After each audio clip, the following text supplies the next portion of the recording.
Ashama harka fuunee daawwattootaa fi hordoftoota keenya har'a waan ajaa'ibaa tokko qabadhee isiniif dhiyaadheera. Kunis qophiilee qophii addaati. Egaa fayyaan faaya akkuma jedhamu wanti ajaa'ibaa har'a qabadhee isiniif dhiyaadhe aadaa Oromoo keessatti wanta beekamaa tokko jira. Isas namoota muraasa malee namoonni muraasni hin beekan. Keessumaayyuu dubreen yookaan dubartiin hin beektu. Hawwoota namoota heerumanii fi namoota akkasii malee dubartiin hin beektu gonkumatti barachuun immoo isheedhaaf barbaachisaadha. Maaliif namni ka dubartii irra taa'ee akkasitti hin hafu shamara taatee hin haftu maanguddoomu hin jira hawwoomu hin jira. Kanaaf wanti suni maalidha yoo naan jettan aadaa Oromoo keessatti fayyaadhaaf qayya wanna jedhamutu jira. Qayyi kun fayyaadhaaf ni fayyada, qaama bareedumaaf ni fayyada, akkasumas abbaa manaa ofii gammachiisuuf ni fayyada. Kuni maal akka ta'e gaafiif deebii shamara yookaan dubartii wayii waliin goonee jirra. Akkasumas immootu ijoolleen keenyallee gaafiif deebii kan adeemsisantu jira.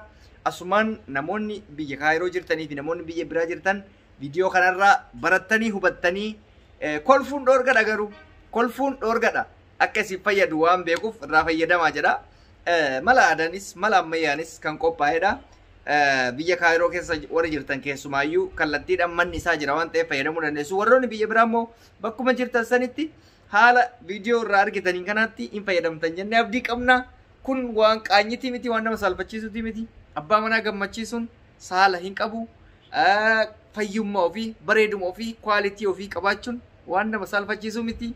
Egaan viidiyichi isin kolfisiisullee kolfaatumaan booharaatumaan garuu immoo qalbii keessan keessatti aadaan keenya maal ture kan jedhullee qabachuu qabdanii nullee nu fayyadamoo nu fayyadu kan jedhullee qabachuu qabdan jechuudha. Hunda caalaa mootu kolfa osoo hin ta'in aadaan keenya kun aadaa akkamii akka ta'e aadaan Oromoo kun aadaa Oromoo qofa osoo hin taane aadaa Itoophiyaati waan ta'eef wantichi akka irraa hubattan abdii isiniif qabna. Mee kallattimaan gama viidiyootti kolfuun dhoorgadha. Viidiyoo kana laayik godhaa. Namoonni YouTube kiyyaaf subscribe hin godhin. Subscribe gochuun maatii keenya ta'a. Kallattimaan gama viidiyoo isin dabarsa. Sitti argamu kuni kan ittiin marqan immoo kan waxiin godhan immoo dawaa qabamee maali deeffatanii? Laala fayyaa qaamaatii fi kan ittiin haarfatan jechuudha. Akka yaada ittiin godhan manneen kana keessa itti siyaasan jechuudha. Kuni mukkeen muka kana itti Muka adda addaati. Muka kalaraa firiiji. muka yeroo bayyana kana mukkeen arfan kana keessaa tokko fuutee ibidda qabsiiftamoo tokkochi tokko dawaa hin taane. Laala afran irraa of fuudhamee ittiin haarfama jechuudha. Okay, asitti ibidda gadi qabsanii booda isa kaayan asii? As kaayan. Kuni mana qayyaati? Mana qayyaati jechuudha. Zippaa kun ni cufama. Asitti aarri irra teessee dhuftee. Kuni ibidda? Ibiddi kun hin gubu dubartiin ibidda?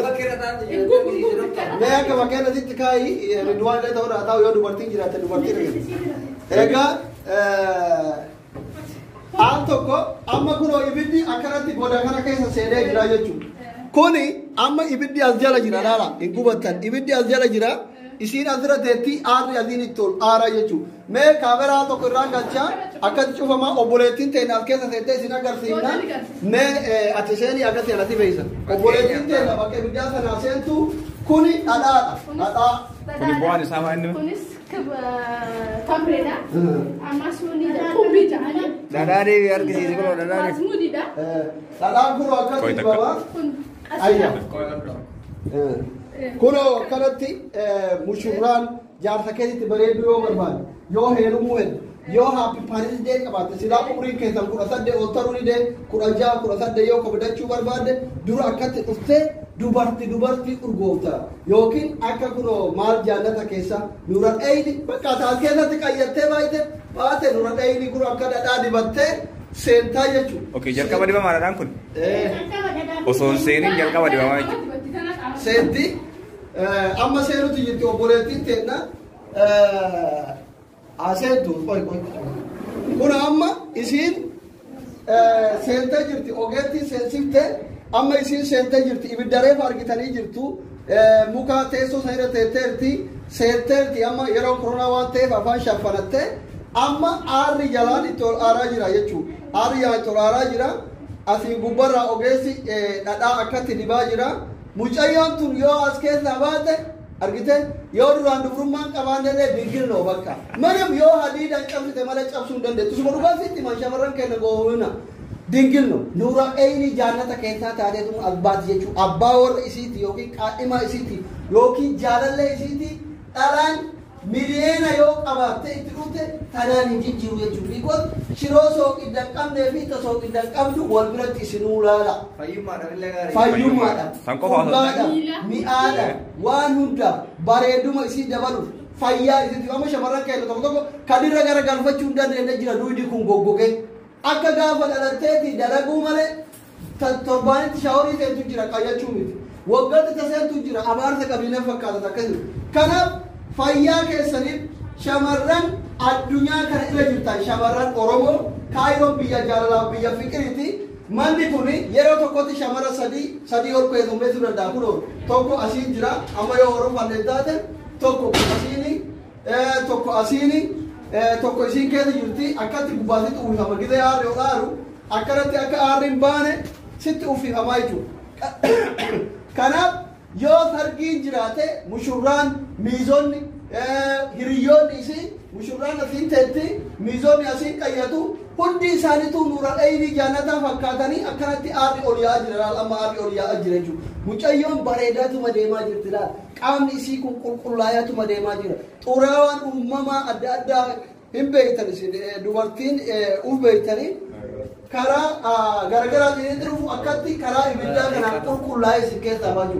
Soo kanaaf obboleewwan kiyya kan addunyaa irra jirtan Kaayiroo kotta manni kuni mana maqaan isaa maal inni?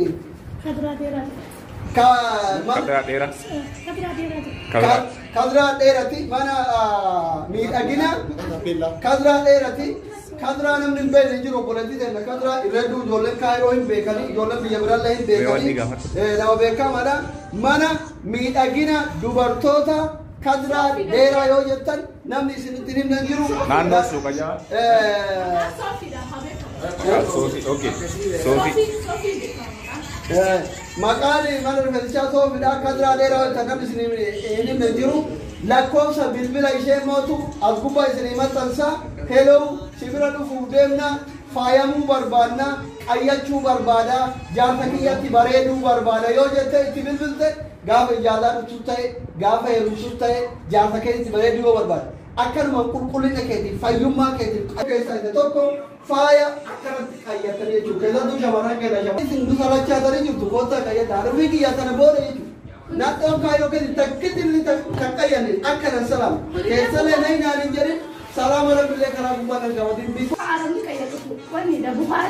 Kun immootu haala ammayyaati maashina yoo uf bareechuu barbaadde qayya arabaa jedhama kun sun ka aadati kaamma isin agarsiise ka aadati kun immootu ijoollee biyya arabaa turani warroota biyya faranjii jiru nuti aadaa boodatti hafa ibidda irratti hedduutte maashinaa sitti shiduu dandeenya jechuu as jalaa ibidduma si shidama waan ta'eef rakkoo. Bu'aan qayyaa dubartiidhaaf maali faayidaan isaa maali? Bu'aa fayyaa gaariidha. Namni mudhiin dhukkubdu qurqurqumatti miila harkaa dhukkuba qataan sanbiitu fayyaaf. Miidhaginaaf hoo abbaa manaatti bareedu hoo akka? Abbaa manaatti bareeduufis qaama ifii toluufis soft numiyoona በጣም ደስ የሚል ነው። በአማርኛ አፋን አማርኛ ነው አስተላልፍ። ይሄ ደግሞ እንትን ነው። ይሄ ቡኻሪ ነው። በጭስ ብቻ ነው። እዚህ ውስጥ ውሃ ነው ያለው። በጭስ የሚወጣ ብቻ ነው። ስቲም ማለት ነው። ለገላችን ይሄ ስቲም ነው። የውሃ ስቲም ነው ይሄ። ይሄ እነኝስ? ይሄ ደግሞ ጥቁር አዝሙድ ይባላል። ይሄ ደግሞ ከርቤ ይባላል። ይሄኛው ነጭ። ይሄ ደግሞ ቅቤ ነው። ይሄ ደግሞ ማር ነው። ይሄ ደግሞ ኮኮናት ዘይት ነው። ይሄ ደግሞ ቀሲል ይሄ እርድ ተደባልቆ ከማር ጋር ማለት ነው። ፊትሽን ትቀበያለሽ። ሌላ ደግሞ ቅቤና በማር ተደርጎ ገላውን ሁላ ነው የምትቀባው እዚህ ውስጥ ስትገባ ማለት ነው። ስቲም ስታረግ ገላውን ሁላ በማርና በቅቤ ነው የምትታሻው ማለት ነው። ገላውን እንደዚህ ሲዝጋ ደግሞ እርድና ማር ወይም ቀሲልና ማር በቃ የፈለገችው ማለት ነው መረጣት እዚህ ውስጥ ማለት ነው። እንደዚህ ሲዝጋ ያለው ልጅቶች ይሄ ደግሞ አራት አይነት እንጨት ነው። አራት አይነት እንጨት ከአራቱም ይወሰዳል ማለት ነው። ከዛም በኋላ እሳት ላይ ይደረጋል። ከእሳት ተቀጣጥሎ ማለት ነው። ከሰሉ ላይ ይደረጋል። ከዛም በኋላ ስቲም ቤቱ ይገባል ማለት ነው። አዎ ከዛ ጨርስ እንደዚህ እንደዚህ ነው። አሁን እሷ ምን ያህል ትቆያለች እሳት ላይ? እሷ አንድ ሰዓት ትቆያለች እዚህ ማለት ነው።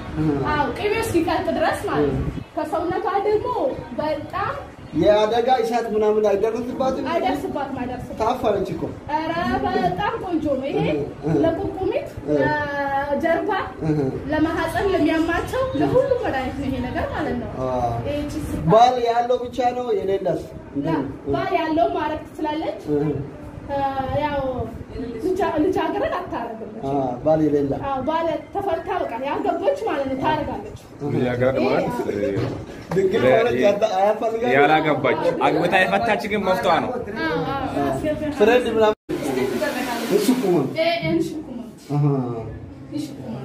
አሰረት ከዛት ከዛ ዳዊት ራሱ አምታያለች ይሄን እንደዛው ነው ይሄን ተነስቶ ማለት ነው እዚህ ላይ ነው የምትታየው በጨርቁ ላይ ሳይሆን ከዛም በኋላ እዚህ ጋር ፊቷን ትከታለች ከዛም በኋላ ማሳጅ ትደረጋለች ጀርባዋን ከዚህ ከጨረሰች ላላማ ሙጫውቱን ሬብ ጊዜ አችከ ተማርተኒ ጉራቲ አቃናቱ ሬቡ ያዛ በቆና ወደ ጊዜ ዋኑ እንደገፈተ አሰራት ሙርታህ ታንጥቁ አሰራት ሙርታህ ታንጥቁ ወይ ቢፋፊትቱ መርቃ ዋን ሲንፌቱ ዋን ቀበና ማቃስሚ ጎደኔፍ ኢትቱስ ቀበሎይቱ ፊደል ዋና ቅዱስ ይከራገናስቶ ዋን ሲንፌት ዋን ሲንጠለበት ኤርጋ ቀሊ ኦኬ ኩኒ ማና ቦቆናቲ ሬስት ታይም ይለሙ ኩኒ ማና ቦቆናቲ የሮ አቺ ቀየተ አልቡዲ ከተለቀ ተቀላ ማለት እዚህ ትገባለች ይሄ እንደ ካስ ነው ሌላ ደግሞ ማይፈልጉት እንደዚህ ፎም በዚህ ነው የሚያደርጉት ፀጉራቸው ከዛም በኋላ በኖርማል ይሄ ፎም ይባላል ይሄኛ ባልስትራ ይሄ ደግሞ ካስ ይባላል እኛ ሀገር ውስጥ ማለት ነው በባጉር ተቀላ እዚህ ውስጥ ነው የምንገባው የሚፈልጉት ደግሞ እዚህ ውስጥ ይገባሉ የሚፈልጉ ደግሞ በዚህ ነው የሚደረግላቸው ባልስትራ ከዛም በኋላ የፈለጉትን ይሰራሉ ማለት ነው አሪፍ ነው በጣም ነው ደስ የሚለው ባቄ ለማት ይቶራ ፀጉራቸው ማለት ነው ይሄ ደግሞ የፊት ቡኻር ነው ስቲም ማለት ነው ፊት ስቲም ሰራ ከፉላ በረጭ ይሄ ከፉላ ነው በረጭ ኦኬ ቡኻራ ሲደርባ አክሲስ ፉሊሲ ንንቃለች ክሬም ቀበኒ ዲበኒፍ ኦኬ አስራት ርፈ ማታቀ ርፈ ታካኒኒ ታቂሳ መርባዳ ዳግቶ አቂሳ መርባዳ እንችሎታ ወረ ርፈ ገገባ ባለ መጠሪንገ ጅተሪ ማለ ረዱ ሸመራን ከና ርፈ ተና ርፈቹ መርባዳ ነው ፈርዳ ከነ መርባዳ ቢግንስ ንጅራ አይነተ ፈደንቲ ባጉድንስ ንጅራ ኮንዲሽነር እንደዛ ማለት ነው ኩኒን ይሻላል